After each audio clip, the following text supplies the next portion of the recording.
एक गांव में मक्खीलाल नाम का एक आदमी रहता था। उसकी बहुत बड़ी दूध की दुकान थी। उस दुकान में वो दूध, दही और अन्य कई प्रकार की चीजें रखता था। अरे ये क्या, आज इतनी मक्खियाँ कहाँ से आ गई? अरे किसी के देखने से पहले इसे निकाल लेता हूँ। मक्खीलाल बहुत कंजूस था। ओ मक्खीलाल चाचा, मुझे 2 किलो घी देना। हाँ बेटा, अभी देता हूँ।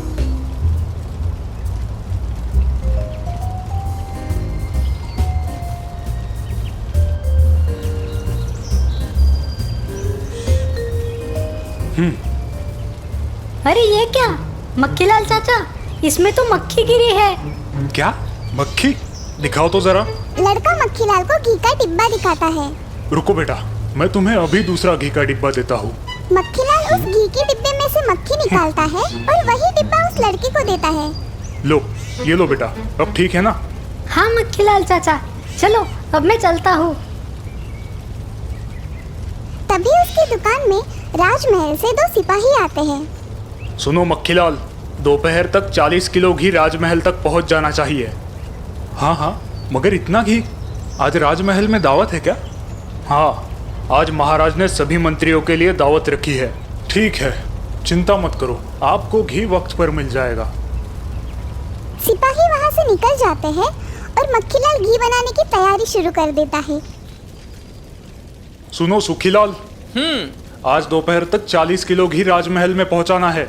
चलो जल्दी जल्दी काम पर लग जाओ।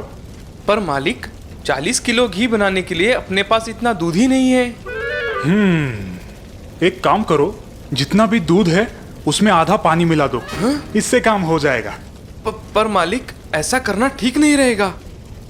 अगर ये महाराज को पता चल गया तो वो हमें दंड करेंगे। तुम चुपचाप अपना काम करो, वरना निकल जाओ यहाँ से। ठीक है मालिक। सुखीलाल दूध में पानी मिलाता है, फिर भी दूध कम पड़ता है। ये बताने सुखीलाल अपने मालिक के पास जाता है। मालिक, मैंने दूध में पानी मिलाया, फिर भी 40 किलो घी नहीं हो रहा है। अब हम क्या करें? ठीक है, तुम बाहर जाओ और दुकान संभालो, इसे मैं देखता हूँ। ठीक है मालिक।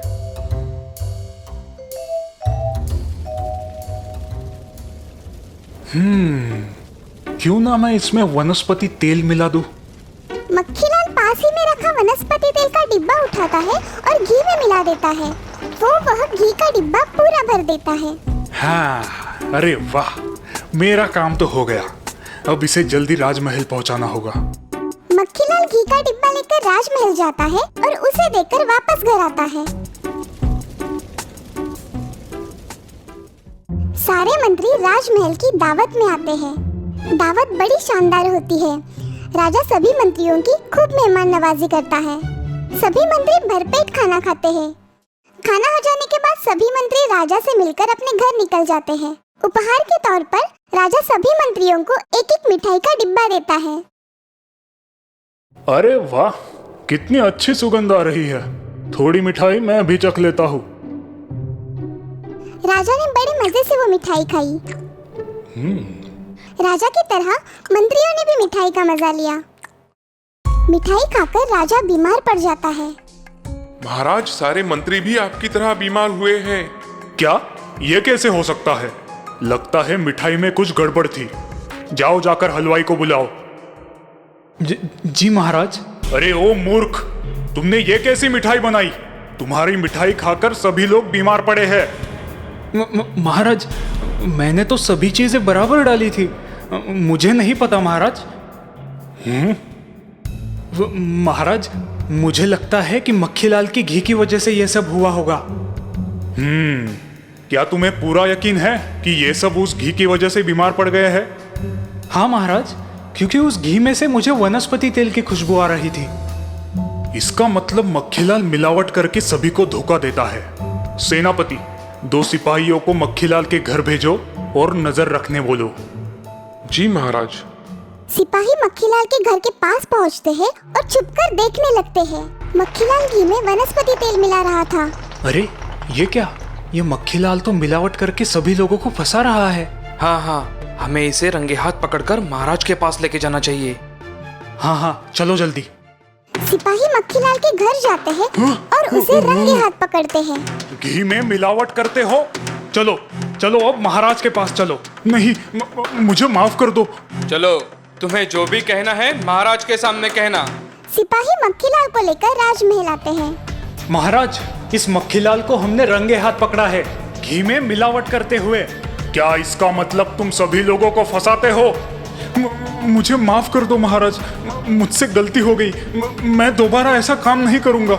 सेनापति, इसे यहाँ से ले जाओ और काल कोठड़ी में डाल दो। नहीं महाराज, मुझे माफ कर दो, मैं दोबारा ऐसा नहीं करूंगा।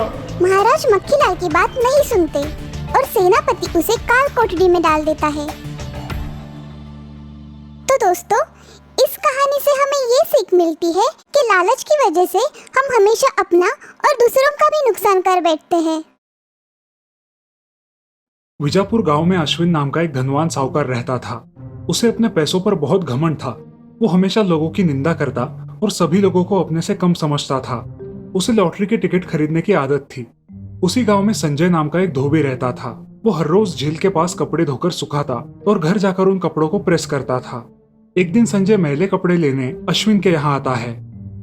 अश्विन जी, आपने पहनी हुई ये कमीज बहुत बढ़िया है, कितने की है? और अगर कोई पुराना जीन्स हो तो मुझे दीजिए ना, मैंने अपनी पूरी जिंदगी में कभी जीन्स नहीं पहना है। ये कमीज 5,000 का है, तुम इस जन्म में भी नहीं खरीद सकते। तुम्हारी हैसियत तो धोती पहनने की भी नहीं, और तुम्हें जीन्स चाहिए? यही फर्क है धनवान और गरीब में। जाओ जाओ, कोई जीन्स वीन्स नहीं है मेरे पास। संजय को बहुत गुस्सा आता है और वो वहां से अपने घर चला आता है। वहां उसे अश्विन के कपड़ों में एक लॉटरी का टिकट मिलता है। ये लॉटरी का टिकट उस कमीने का ही होगा। पैसे का कितना घमंड है उसे।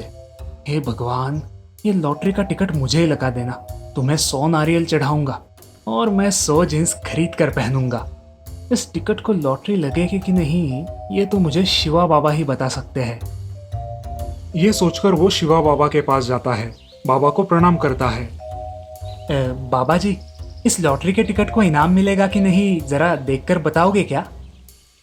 तुम्हें तो पता है बेटा, मैं बिना दक्षिणा के कुछ भी नहीं बोलता। पहले उस दान पेटी में 1000 रुपए डाल दो, तब मैं तुमसे बात करूंगा। संजय ने उस दान पेटी में 1000 रुपए डाल दिए। बाबा ने टिकट देखा और कहा, अरे बेटा, इस टिकट पर 9, 6, 3, 5, 8 लिखा है। कुल मिलाकर 31 हो जाते हैं और 3 और 1 मिलाकर 4 होते हैं। तुम्हारा लकी नंबर 5 है। मैं तुम्हारी कुंडली जानता हूँ बेटा, इसीलिए बोल रहा हूँ। तुम लॉटरी का नंबर 9, 6, 3, 5, 9 लेकर आओ। ये तुम्हारा लकी नंबर है। तुम्हें इस नंबर से 1 करोड़ रुपए मिल सकते हैं। जाओ बेटा, लॉटरी का ये वाला नंबर लेके आओ। ओम नमः शिवाय। भैया, सुबह आपने गलती से मुझे ये टिकट दिया था।